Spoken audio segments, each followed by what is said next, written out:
তালাক দেওয়ার জন্য কাবিনের কপি বাধ্যতামূলক কিনা বা লাগবেই কিনা এরকম প্রশ্ন কিন্তু অনেকেই আমাদের কাছে করে থাকে।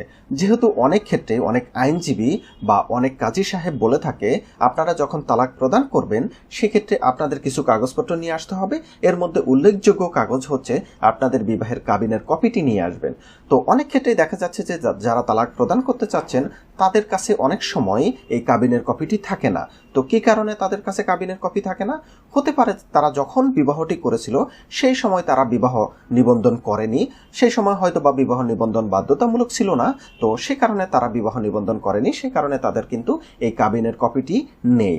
কিংবা অনেকেই দেখা যাচ্ছে যে এমন কাজী সাহেবের কাছে গিয়ে বিবাহ করেছিল, সেই কাজী সাহেবের বর্তমানে অফিসটি আর সেখানে নেই, তাকে খুঁজে পাওয়া যাচ্ছে না, সে কারণে তারা কিন্তু কাবিনের কপিটি উত্তোলন করতে পারে না। কিংবা অনেকে দেখা যাচ্ছে যে কাবিনের কপি তাদের কাছে হয়তো বা ছিল কিন্তু বর্তমানে তারা সেই কাবিনের কপিটি খুঁজে পাচ্ছে না। তো এরকম বিভিন্ন কিন্তু কারণ থাকতে পারে, যে সমস্ত কারণে যারা বৈবাহিক সম্পর্ক থাকাকালীনও তাদের কাবিননামা থাকে না।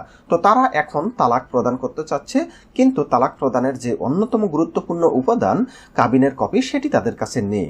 তো সেক্ষেত্রে তাদের প্রশ্ন হচ্ছে, যেহেতু কাবিনের কপি আমাদের কাছে নেই সেক্ষেত্রে আমরা তালাক প্রদান করতে পারবো কিনা? তো তাদের জন্য উত্তর হচ্ছে, কাবিনের কপি না থাকলেও আপনারা তালাক প্রদান করতে পারবেন।